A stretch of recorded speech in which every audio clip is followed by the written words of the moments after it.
First of all, congratulations on getting through with the PPO. I believe you will roughly have time till April before your job starts. So, assuming you want to constructively use this time and don't have a plan on what to focus on, I will list some key things that you should get over with. Many of the suggestions in this video are precautionary but should be useful while expecting the unexpected.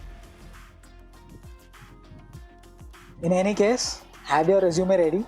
Why? Because there could be several reasons why you might need it again in the future. Some of my batchmates had to look out for a job even after getting a PPO as their offer was rescinded.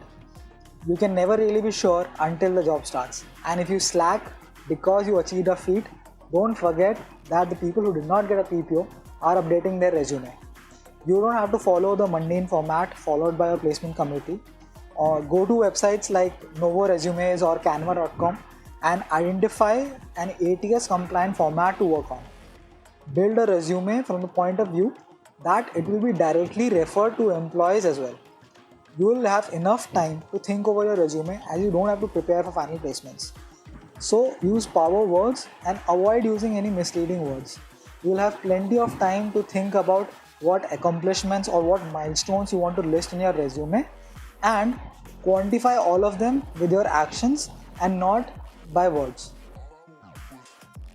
Next, position of responsibility is a broad term in any college. I would suggest only take up these roles if you intend to make something better and not for a line in your resume.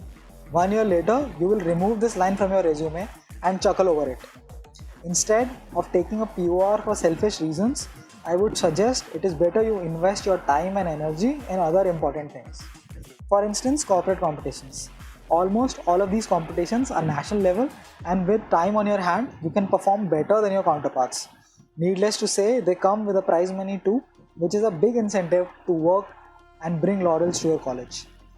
These competitions also deal with real problems that corporates face, and if your solution falls in line with their vision, these competitions often lead out to placement opportunities as well. Another way to work on your skills is to take up a live project. You can use this time to find a part-time project or an internship to work on your honing your skills. Some of the easiest projects to find are available in digital marketing, and sources like Internshala and AngelList are flooded with it. For your prep, create a soft plan on what skills you have, what skills you would like to have, and have a practical experience of it. If you feel you have a weak understanding of a particular subject, you'll have enough time to invest and go into the depth of it. Of course, only if you intend to. But have a plan and set a goal of what you would like to achieve in the next month and the next 8 months as well. You can work on the job profile you have been offered. This will help you improve your employability and you will have a head start on your peers as well.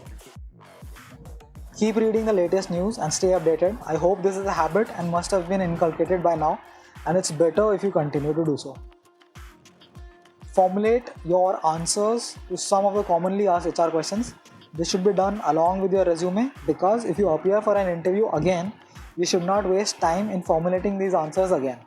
Work diligently on these questions as they will help you be better prepared for an unpleasant situation. Next, offer to help your batchmates by taking their interview, and by being on the other side, you will observe mannerisms with a microscopic view. You will see where the interviewee goes wrong and what questions trump candidates. Sometimes just the body language gives away the vibe of the interview as well. So when you're taking mock interviews, both parties can learn something constructive out of it. Let's say you want to pursue a career in marketing. Then in the next 7-8 months, you should be looking at opportunities that complement your interests. Take up certification online. I would not recommend doing it just for the sake of a line on your resume. Do it to learn something you already don't know. You can audit courses on Coursera or find courses on Udemy. But in my experience, you find almost everything on YouTube for free, if you know what you're looking for. You can also pursue professional certifications, and there are many available for students interested in finance or operations. Another skill that I'd like to emphasize on is writing skill. Business writing particularly is a great skill to have. You will write emails daily and communicate with clients, and it's better if you learn early on how to assertively communicate in the workspace. For other dimension of writing as a way of creating content, A freelance tie-up with an online publishing house will give you rich experience, and I would definitely recommend doing a 2-month stint with them. Discussion forums are also a great way to connect with the community. You'll find plenty of evangelists who promote their choice of domain. They will discuss what's new and what's in demand, and this will keep you ahead of the curve. Discussion forums also launch competitions regularly, and companies recruit through such forums as well.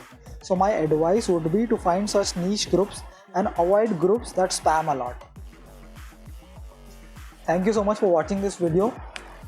I know getting the PPO is the best feeling in the world, thinking that your MBA is over, but considering there were some very unpleasant experiences in my batch, I decided to make this video.